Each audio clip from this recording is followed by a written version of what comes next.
What's going on, everybody? Welcome back into the Landry Hat YouTube channel. I am your host, Zach. If you've seen me before, you might have seen me here on the Landry Hat or my own YouTube channel at Double Move, where I talk Cowboys just like I do over here. But this season, I've teamed up with FanSided. I've been talking Cowboys content on their YouTube channel, the Landry Hat. And today, I have another great video for you guys. Now, I don't just work for FanSided, I also consume their content. I love the LandryHat.com. They have so many good articles over there, and that's why we're focusing on one of those today. Alex Smith drops George Pickens' truth bomb every Cowboys fan needs to hear by Matt Fitzgerald, and shout out to Matt. A really great article that I wanted to break down, go over, and I think Matt Ryan had a lot of really good points when talking about George Pickens, so let's go ahead and get into it. The Cowboys are one of the biggest team in the NFL when it comes to media, whether that's because of Jerry Jones, because of how much they play on prime time. I mean, their Thanksgiving game got 57 million viewers with the Kansas City Chiefs, two of the biggest teams in the NFL, facing off on Thanksgiving. It's going to be one of the biggest games in NFL history. Actually, the most watched regular season game of all time by like 13 million, 12 million, which is absolutely insane. The Cowboys, media-wise, are under the biggest microscope in the NFL, and I'm sure George Pickens knew that when he came to Dallas. You get a superstar wide receiver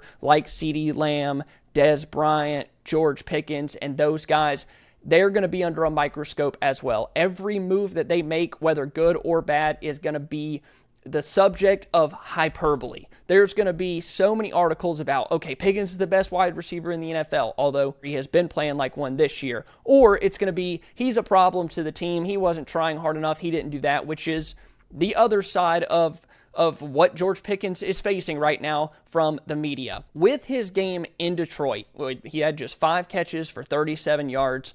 Even with that stat line, he's still the NFL's third leading receiver. But his stat line from Detroit has sparked a ton of criticism, and that's what Matt is referring to in this article, and referring to Alex Smith actually sticking up for George Pickens. Former NFL quarterback Alex Smith came to Pickens' defense and said that the stat line does not tell the entire story. Pickens was being doubled all game with cloud coverage, corner underneath, safety over the top, which opened up the rest of the field for everyone else. The Lions were so set on stopping Pickens, and I actually questioned that with Foots on our podcast. Who will the Lions be more interested in stopping? Will it be Ceedee? Will it be Pickens? Because I felt like there was going to reach a point in the season where teams were like, okay, Pickens is just too good. We're just going to have to roll coverage to his side, and we're going to have to figure out a way to contain Ceedee Lamb. And in reality, it's not perfect. It's not completely foolproof, but I wonder if Pickens was going to be the guy that they'd start rolling coverage to, and Matt Ryan said, based on watching the film, and I watched the film as well, the All-22, that is true. The Lions were set on stopping Pickens, and because of all that attention that Pickens was getting, Ceedee went off early in the game. He had 120 yards before halftime, ended up getting hurt, and then after Ceedee left, Ryan Flournoy had one of his best games of the season, or a top 2 game of the season, comparable to that Jets game that he had. Why? Because Pickens was taking a lot of the coverage. Like Alex Smith pointed out, Pickens getting doubled is the reason those guys were able to do what they were going to do. And then Teddy Bruschi on the broadcast did push back a little bit and questioned if Pickens' competitive fire kind of disappeared when the defense rolled coverage his way. He knew he wasn't going to get as many looks. And I 100% agree with what Smith said. There were some really weird plays in there where it didn't seem like he was giving full effort, and that's not good whether you know you're getting the ball or not. You can't just completely give up on the play or give up on making a play because you feel like the safety's over the top. There's no way Dak's going my way with the ball. I'm just going to lazily run my route.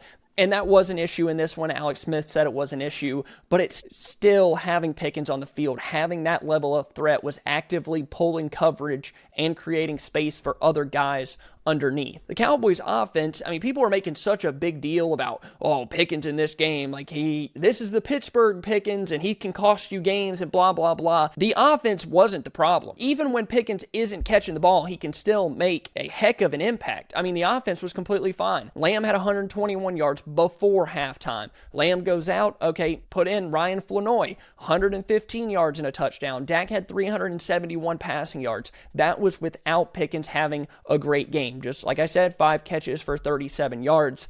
The passing offense was not the real problem when you lose 44-30. The Lions did every single thing that they could do to shut down the Cowboys offense, stop George Pickens, which they did, but it didn't stop the Cowboys offense. Even when Ceedee Lamb went out, like just think about how crazy that is, the numbers that they were able to put up without their number one wide receiver going into the year, which was Ceedee Lamb. And then they take Pickens out of the game, 5 catches, 37 yards. That's your other wide receiver one. He gets taken out of the game. Oh, by the way, we have this 6th-round pick, second-year player in Ryan Flanoy that can just pop off for 115 yards and a touchdown. That's just super, super impressive. It says a lot about Dak, the talent that this offense has. But as much as the media wants to harp on what Pickens did right and wrong and what happened and why the Cowboys didn't win this game, I agree with Alex Smith. Pickens is a big reason they were able to do what they did without Lamb, and Flanoy was able to do what he did. I don't think it's a problem beyond this game. I mean, at some point, defenses are just going to have to just pick their poison. One guy might end up getting 150 to 200 yards, and the other guy might have 5 catches for 35 yards. It's just how it's going to be. Who do they want to stop? The Lions did a good job of stopping George Pickens, but the Cowboys ultimately lost this game not because of his attitude, not because he was loathing on plays or not playing all the way through the whistle and all of that. They lost because they gave up 44 points. I do want to see Pickens have better body language, especially if the Cowboys plan on paying him. I don't want a $35 million receiver not playing through the whistle, because at the end of the day, you're making all your game checks are damn near $2 million. Like, you better run through the whistle for 60 minutes, but I'm not going to start worrying about it until it becomes an active issue. We kind of got a glimpse of Pickens when he gets frustrated. Now let's see after this little mini bye week, 10 days off, if they can reset him,